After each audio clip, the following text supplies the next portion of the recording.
Sebanyak 204 juta DPT pemilu diduga bocor di situs web resmi KPU, yang dimana dijual oleh peretas melalui situs Birch Forums dengan harga 1,1 miliar. Menanggapi itu, Wakil Komandan Alpa Teritorial TKM Prabowo Gibran Herman Hairon mengatakan, bocornya data adalah hal yang mungkin terjadi. Namun yang terpenting menurut Hairon yaitu bagaimana memperkuat sistem yang ada. Ia meminta persoalan ini harus segera dibenahi, dengan maksud menghasilkan pemilu yang demokratis, adil, dan jujur.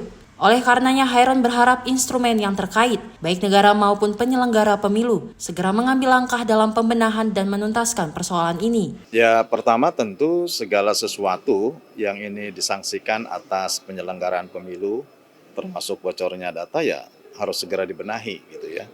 Karena hal-hal seperti ini kan supaya betul-betul clear dan pemilu hasilnya legitimate. Ya, selain pemilu itu demokratis, pemilu itu harus adil, harus jujur, harus rahasia gitu. Ya tentu hasilnya harus legitimate. Legitimate bagaimana? Ya harus seluruh instrumen yang ini menjadi penyelenggaraan pemilu ya harus betul-betul legitimate gitu ya. Jangan ada hal-hal yang menyaksikan masyarakat. Oleh karenanya saya kira instrumen terkait baik itu negara maupun penyelenggara pemilu, kan penyelenggara itu ada KPU, ada Bawaslu, ada DKPP, itu harus betul-betul segera mensikapi terhadap persoalan ini. Kami tidak ingin cepat mengambil kesimpulan lah, karena semuanya itu kan serba mungkin terjadi.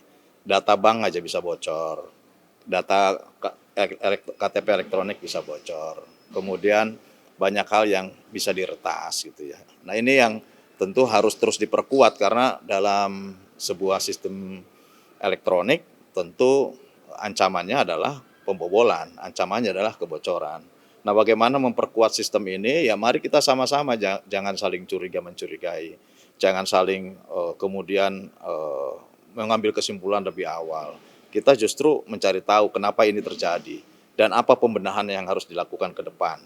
Apakah memungkinkan misalkan sistem food elektronik ke depan dilakukan? Apakah nanti tidak riskan kalau e-rekap dilakukan dari kecamatan ke kabupaten misalkan? Ini kan harus didiskusikan bersama. Toh juga ini adalah menjadi kepentingan kita bersama. Kalau menjadi kepentingan bersama, ya mari kita ini dudukan menjadi hal yang harus solusinya kita rembukan secara bersama. Dari Jakarta, Sally Dava Ahmad, Simpo TV melaporkan.